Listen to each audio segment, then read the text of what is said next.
Срещаме Виктор Максимов, тук в 3D. Правим крака. Прави крака, горни крака.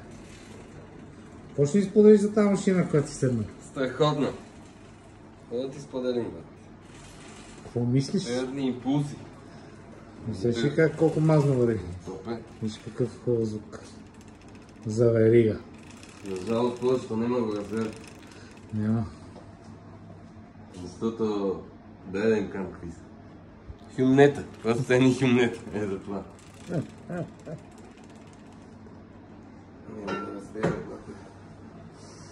Да покажем нещо сега. Мъс. Да направиш един коментар тук. Какво се казва? Такова реакшн видео. На какво да е? Едно реакшн. Тук имаме една машина бяла. Прилича нещо за гръб. Чуко. Тук виждаме снимки. На някакъв много голям мъс. Кадри. Много голям мъс тренира на него. Не, аз Аз това не съм го чувал. Което? не знам дали да правим на тази машина, защото аз идвам за здраве. Да ставам като това, а? Да пуснем. Защото за здраве, ще станеш много здрав.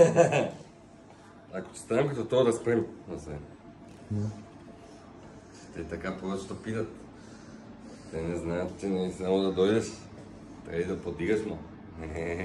Аз разбрах, че тук някакви наши местни ютубъри, инфлуенсери разбират повече от него. Със сигурност. На този чичко. Бандата на тървестери, за какви става? Трави Скот и компания. Това е Скот и компания, може да е повече. Има и там по дискотеките се снимат. Те разбират.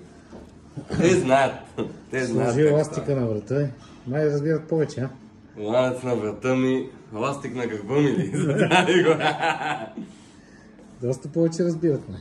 Да. Това какво е Хаун Стрендж? Доста странно. Странна машината си. Странно.